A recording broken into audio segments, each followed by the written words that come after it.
The Bible is filled with so many amazing stories. And this is one of them.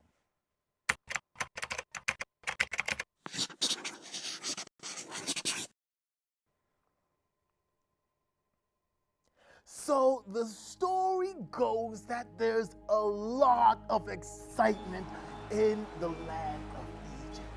The reason why there's a lot of excitement is because the children of Israel are finally free. They've gone through many plagues in Egypt, and finally the Pharaoh has agreed to let God's people go. So the children of Israel start making their way to the promised land, which is the place where God had promised them to live. So as they're making their way to the promised land, they've been freed by the Pharaoh.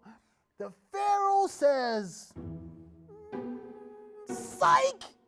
I will not let these people go." And guess what? He starts chasing the children of Israel.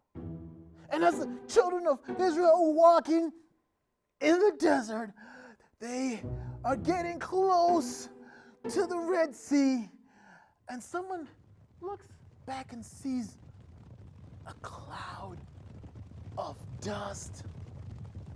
And he's like, "Oh, guys, look behind us. Pharaoh's army's behind us, and they're coming after us." And after all that they had seen in Egypt, the children of Israel get angry with Moses. They say, "Are you serious, man?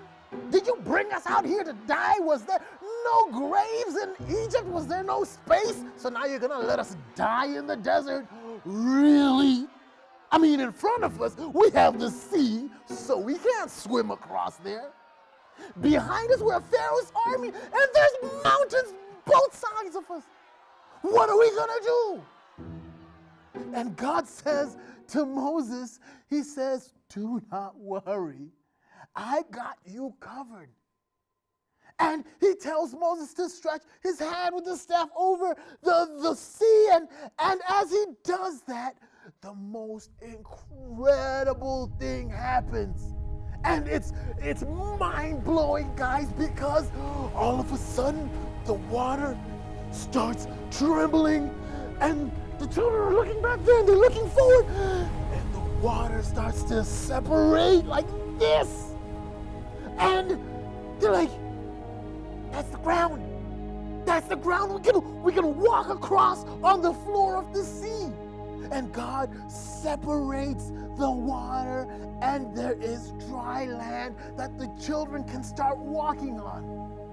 And they start walking, and they're like, "This is awesome." And I can imagine as they're walking, someone is looking there, and they see, ooh, a big whale just going next to them, or a big fish, or whatever it is. It must have been incredible.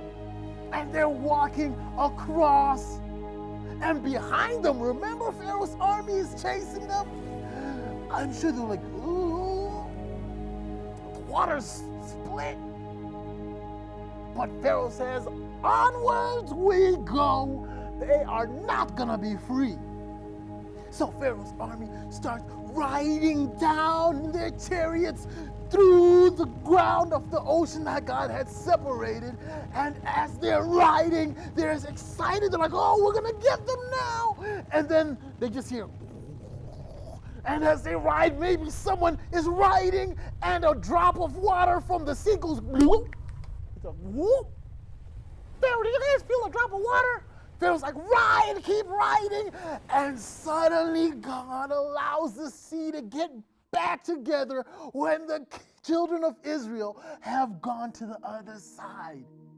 And the Bible says Pharaoh and his army perish in the sea.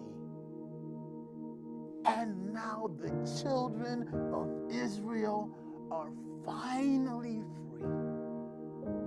It's an amazing story, but the lessons are even more amazing, because what I get from this is that when things seem impossible, it's super possible with God.